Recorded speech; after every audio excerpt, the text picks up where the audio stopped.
Hello, मेरा नाम doctor Zeeshan Ahmad है और मैं एक पीडियाट्रिशियन हूँ। मैं बच्चों का डॉक्टर हूँ और आज हम बात करेंगे टेट्रोलॉजी ऑफ फैलेट की, जो एक कॉन्जेनिटल हार्ट डिज़ीज़ है। ये जो बीमारी है टेट्रोलॉजी ऑफ फैलेट, इसको आसान भाषा में बच्चे का नीला पड़ना भी कह सकते हैं। ये एक कॉन्जेनिटल हार्ट डिज़ीज़ ये भी है जो बचपन से ही जन्म के वक़्त से ही बच्चों में होती है और ये मेल्स और फीमेल्स में इक्वल होती है और इसको लगभग 1000 बच्चों में 1 बच्चों में होती है। ये बहुत कम प्रेवैलेंस है लेकिन इसका इलाज है और क्योंकि इंडिया की पॉपुलेशन इतनी ज़्यादा है लेकिन इसलिए प्रेवैलेंस कम होने के बावजूद भी जो एब्सोल्यूट नंबर ऑफ बच्चे जिनको ये है वो बहुत ज़्यादा होती है। अगर हम अपने दिल की बनावट को समझें तो उसमें 4 चेंबर्स होते हैं लेकिन आसानी के लिए हम कह सकते हैं कि दिल को 2 भाग में हम डिवाइड कर सकते हैं। एक राइट साइड और एक लेफ्ट साइड हार्ट का। तो जो राइट साइड है हार्ट का वो क्या करता है कि जो बिना ऑक्सीजन की ब्लड जो पूरे बदन से आती है उसको लेके वो लंग्स में भेजता है ऑक्सीजनेशन के लिए, ऑक्सीजन डालने के लिए। और जो left side of the heart है वो क्या करता है, जो लंग्स से जो ऑक्सीजन वाली ब्लड है वो कलेक्ट करके फिर वो पूरे बॉडी में भेजता है। नाम से ही हम समझ सकते हैं टेट्रोलॉजी ऑफ फैलेट, मतलब इसमें 4 डिफेक्ट एक साथ है मौजूद उस हार्ट में। तो इसमें क्या होता है कि जो नस right side of the heart से लंग्स में जाती है वो सिकुड़ी हुई होती है और जो नस left side of the heart से पूरे बॉडी में जाती है वो थोड़ा सा राइट साइड में भी खुलती है। ये सुनने में थोड़ा सा डिफिकल्ट लग रहा है लेकिन आसान भाषा में बोले तो कुछ खून होता है जो राइट साइड में, जो बिना लंग्स में गए बगैर वो सीधे बाएं तरफ जाके सीधे शरीर में चला जाता है। वो खून को बिना ऑक्सीजन पाए वो सीधे शरीर में चला जाता है, इसलिए वो बच्चा नीला पड़ने लगता है। इसके कॉजेज और कारण को जनरली 2 भाग में डिवाइड किया गया है। एक सिंड्रोमिक टेट्रोलॉजी कहते हैं, एक नॉन सिंड्रोमिक टेट्रोलॉजी कहते हैं। जो सिंड्रोमिक होता है उसमें ये दिल के डिफेक्ट के साथ-साथ बहुत सारी और भी डिफेक्ट्स रहती है बॉडी में, जैसे रीढ़ की डिफेक्ट हो सकती है, जबड़ों की डिफेक्ट हो सकती है, इम्यूनिटी डाउन हो सकती है। ये सब बहुत सारी चीज़ें जब होती है उस बच्चों में तो उसको सिंड्रोमिक टेट्रोलॉजी कहते हैं। और कई सारे बच्चे होते हैं जिसमें सिर्फ और सिर्फ दिल की बीमारी या दिल में डिफेक्ट होता है, उनको हम नॉन सिंड्रोमिक कहते हैं। तो इन दोनों में से नॉन सिंड्रोमिक जो है वो ज़्यादा कॉमन होता है। सिंड्रोमिक की अगर बात करें तो कुछ ऐसे सिंड्रोम्स हैं जिसमें टेट्रोलॉजी ऑफ फैलेट बहुत कॉमन है, जैसे डाउन सिंड्रोम, एडवर्ड सिंड्रोम और डी जॉर्ज सिंड्रोम। ये सब सिंड्रोम है जिसमें टेट्रोलॉजी ऑफ फैलेट पाई जाती है। लेकिन इससे ज़्यादा कॉमन नॉन सिंड्रोमिक है, जिसमें जिसके अबाउट 40% में हम लोग को जेनेटिक कॉजेज मिलते हैं, कुछ-कुछ जीन्स, कुछ-कुछ क्रोमोसोम्स में डिफेक्ट होते हैं। लेकिन अभी भी इस पे रिसर्च चल रहा है, लगभग 50 टू 60% में हमें अभी तक पता नहीं है कि इस चीज़ का कॉज़ क्या है। आमतौर पे जब जन्म बच्चे का होता है तो अब लगभग 2 तिहाई 66% बच्चों में कोई उस वक़्त कोई परेशानी नहीं होती है, जब बच्चा जन्म लेता है तब। 1/3 या 33% में बच्चा जन्म के वक़्त ही नीला दिख सकता है आपको, बच्चा नीला है। लेकिन मैक्सिमम केसेज़ में 66% केसेज़ में जब बच्चे का जन्म होता है तब वो नीला नहीं रहता है। ये नीलापन जब आता है लगभग 2 महीने से 6 महीने की उम्र के बीच में, बच्चा नीला पड़ना शुरू होता है और उसके बाद वो नीला ही रहता है। वो इस तरीके का नहीं कि वो कभी-कभी नीला पड़ रहा है, वो बच्चा नीला ही रहता है। और एक और इम्पोर्टेंट बात ये है कि जैसे स्किन के कॉम्प्लेक्शन पे भी ये डिपेंड करता है। जैसे अगर कोई गोरा बच्चा है उसमें नीलापन बड़ा आसानी से दिख जाएगा हमें। कोई बच्चा जिसका डार्क कॉम्प्लेक्शन, जो इंडिया में काफ़ी सारे बच्चे होते हैं जिनका डार्क कॉम्प्लेक्शन होता है, उनमें जल्दी पकड़ना थोड़ा मुश्किल होता है और जो पेरेंट्स हैं वो समझ नहीं पाते हैं क्योंकि वो नीलापन अच्छे से दिखता नहीं है डार्क कॉम्प्लेक्शन बच्चों में। तो कई बार ये मिस हो जाता है उन पेरेंट्स से कि बच्चा नीला पड़ रहा भी है कि नहीं पड़ रहा। तो पहला लक्षण तो यही है कि 2 से 6 महीने के बीच में बच्चा नीला पड़ने लगता है और उसके साथ-साथ एक और एपिसोड्स आते हैं, उसको हाइपरसायनेटिक स्पेल्स कहते हैं उसको।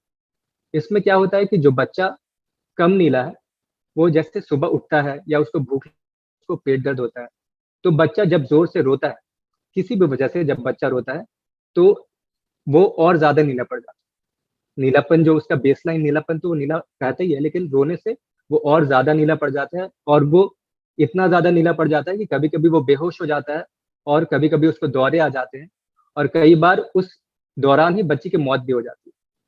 तो ये जो स्पेल्स है, ये जो एपिसोड्स हैं, वो 2 महीने से 6 महीने से शुरू होते हैं और सबसे ज़्यादा इसी दौरान मिलते हैं।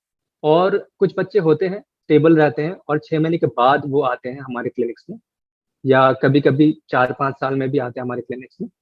तो बड़े बच्चों में हमें क्या मिलता है कि डिस्निया ऑन एक्सर्शन कहते हैं, मतलब कि खेल-कूद में वो ज़्यादा बहुत जल्दी थक जाते हैं खेलने-कूदने में, और अचानक से वो बैठ जाते हैं, जिसको स्क्वाटिंग पोज़ीशन कहते हैं। जैसे इंडियन टॉयलेट्स में बैठा जाता है, उठक-बैठक में बैठा जाता है, उस पोज़ीशन पे वो बैठ जाते हैं, उससे उनको रिलीफ़ मिलता है। तो ये बहुत ही टिपिकल और कैरेक्टरिस्टिक है। ये टेट्रालॉजी ऑफ फैलेट में अगर ये चीज़ मिल रही है, तो काफ़ी शंका है कि उस बच्चे को टेट्रालॉजी ऑफ फैलेट है। उनके उँगलियों में हमें क्लबिंग देखने को मिलता है। उँगलियाँ जो होती हैं, वो डिस्टल एंड्स में फूल जाती हैं, स्वेलिंग हो जाता है। तो क्लबिंग हमें देखने को मिलती है। तो बड़े बच्चों में हमें वो अचानक-अचानक से बैठ जाना और उँगलियों में क्लबिंग और बहुत ज़्यादा नीलापन दिखने को मिलता है। कई बार हमें मेंटल रिटार्डेशन मिलता है, मानसिक रूप से कमज़ोर होते हैं।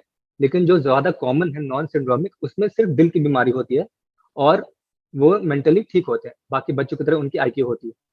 लेकिन कुछ कॉम्प्लिकेशंस हैं टेट्रालॉजी ऑफ फैलेट में जो हमें मिलते हैं, जिसकी वजह से दिमाग पे असर पड़ सकता है। जैसे उसमें ब्रेन एब्सेस बहुत जल्दी हो जाता है, मतलब दिमाग में इन्फेक्शन, और कई बार स्ट्रोक बहुत जल्दी हो जाता है इन बच्चों में। तो एक तरफ का दाहिना या बाएँ साइड में सुन्न पड़ जाना, उसे स्ट्रोक कहते हैं। वो बहुत ज़्यादा कॉमन होता है बच्चों में। हालाँकि स्ट्रोक एडल्ट्स में ज़्यादा, बड़े लोगों में ज़्यादा कॉमन होता है, लेकिन बच्चों में एक कारण स्ट्रोक का टेट्रालॉजी ऑफ फैलेट है। और कई बार उनके दिल के वाल्व्स वगैरह में भी इन्फेक्शन हो जाता है, जिसे हम एंडोकार्डाइटिस कहते हैं। इन कारणों से कई बार जो ब्लड वेसल्स हैं, जो दिमाग के, वो अगर ब्लॉक हो जाते हैं, तो इस वजह से कभी-कभी एक स्ट्रोक तो होता ही है, बाद में उनको मानसिक रूप से उन थोड़े डाउन हो जाते हैं, आईक्यू उनका कम हो सकता है। खतरा तो इसमें मौत का ही है, मोर्टेलिटी इसमें बहुत ज़्यादा है अगर आप इसको ट्रीट ना करें तो। लगभग 1/3 जो बच्चे हैं, वो 1 साल के पहले ही उनकी मौत हो जाती है, और अगर 3 साल तक देखा जाए तो 50% आधे बच्चों की मौत हो जाती है, और अगर 10 साल की बात करें तो लगभग 2 तिहाई बच्चों की मौत हो जाती है। और ये मौत किस वजह से होती है? पहली चीज़ तो हाइपरसाइनेटिक स्पेल जो होते हैं, जो अचानक से बच्चा बहुत ज़्यादा नीला पड़ जाता है, उसको दौरे आ जाते हैं। पहला रीज़न तो वही है। दूसरा रीज़न है स्ट्रोक होना, तीसरा रीज़न है इन्फेक्शन होना। ये सारी चीज़ों से मोर्टेलिटी बहुत ज़्यादा होती है इन बच्चों की। लेकिन अच्छी बात ये है कि इस बीमारी का इलाज है, मेडिकल इलाज भी है, लेकिन अगर पूरी तरीके से ठीक करना चाहें तो सर्जरी करनी पड़ती है। तो सर्जरी करने के बाद ये बच्चे काफ़ी उम्र तक ज़िंदा रहते हैं। इसमें सर्जरी को टालना बिल्कुल ही एडवाइज़ेबल नहीं है। अगर बच्चे को साइनोटिक या हाइपरसाइनेटिक स्पेल्स जिसकी हमने बात की, अगर वो शुरू हो गया हो ना, तब बच्चे को सर्जरी करना बहुत ही ज़रूरी है। और इंडिया में क्योंकि अभी भी उतने सर्जन्स बहुत एक्टिवली इस केसेस को लेते नहीं हैं, इसलिए 6 महीने का कट ऑफ रखा गया है।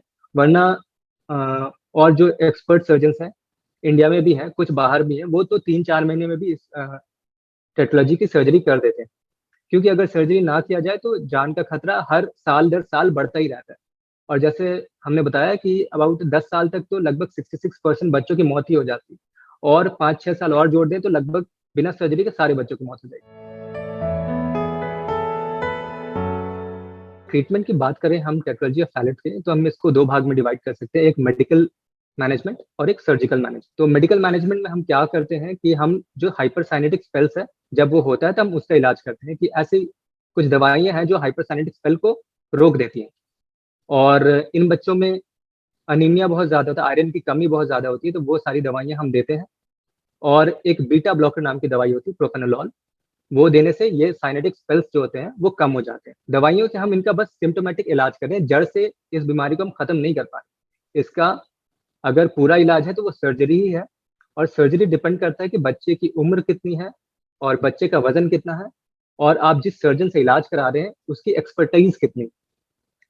तो इंडिया की बात करें, तो अगर बच्चा 6 महीने के से बड़ा है या 2.5 किलो की बड़ा है, 2.5 किलो से ज़्यादा वज़न है उसका, तो इसको एक बार में हम पूरा टोटल रिपेयर कर सकते हैं, कि जो सर्जन है वो एक बार में ही ओपन हार्ट सर्जरी करके पूरी तरीके से इसको अच्छा कर सकते हैं। लेकिन अगर बच्चा 6 महीने से पहले ही बहुत बीमार पड़ जाए, तो उसको हम एक पैलिएटिव सर्जरी कहते हैं। जिसका नाम है बीटी शंट। उससे क्या होता है, हमें कुछ वक़्त मिल जाता है, जिससे बच्चा थोड़ा बड़ा हो जाता है और उसकी वज़न थोड़ी बढ़ जाती है, ताकि वो जो बड़ी सर्जरी है, उसके कॉम्प्लिकेशंस जो है वो झेल पाए। सर्जरी में यही है कि अगर बच्चा 6 महीने से छोटा है या 2.5 किलो के कम है, तो हम उसको बीटी शंट सर्जरी करते हैं, और अगर 6 महीने से बड़ा है या 2.5 किलो से बड़ा है, तो हम उसको टोटल रिपेयर करके बिल्कुल पूरी तरीके से उसको डिफेक्ट को ठीक कर देते हैं। सर्जरी कराने के बाद ये जो बीमारी है, ये तो पूरा डिफेक्ट को अच्छे से रिपेयर कर देते हैं सर्जन। तो ये जो बीमारी है वो तो ठीक हो जाती है, लेकिन सर्जरी के बाद कुछ-कुछ कॉम्प्लिकेशंस आते रहते हैं, जिस वजह से हर 6 महीने पे बच्चे को सीटीवीए सर्जन और कार्डियोलॉजिस्ट से मिलना पड़ता है। कभी-कभी होता है जो वीएसडी है, इन बच्चों में एक बड़ा-सा वीएसडी जो छेद भी होता है, वो कभी-कभी थोड़ा-सा खुला रह जाता है, या कई बार दिल की धड़कन ऊपर-नीचे हो सकती है, अरिथमिया कहते हैं। तो ये सब मॉनिटर करने के लिए हर 6 महीने पे उनको अपने दोनों डॉक्टर से, जो कार्डियोलॉजिस्ट हैं और जो सर्जन है, दोनों से मिलते रहना होता है कि कहीं पे कोई कॉम्प्लिकेशन तो डेवलप नहीं हो रहा है, क्योंकि उन कॉम्प्लिकेशंस का भी इलाज है। तो ऐसे में अगर सर्जरीज़ हो जाए तो बच्चे एडल्टहुड तक ज़िंदा रहते हैं। अब उनकी लाइफ स्पैन नॉर्मल लोगों की तरह तो नहीं होती है, उनसे कम होती है, लेकिन ये ह ज़रूर है वो एडल्ट हो जाते हैं, और हो सकता है वो बाद में जाके काम भी करें, अपनी फैमिली भी बनाएँ, बच्चे भी उनके हों। तो ये सब फ़ायदा है कि उनकी लाइफ स्पैन अगर हम ट्रीट ना करें और ट्रीट करें तो इसमें बहुत फ़र्क है। ट्रीट कर देने से उनकी लाइफ स्पैन बहुत बढ़ जाती है।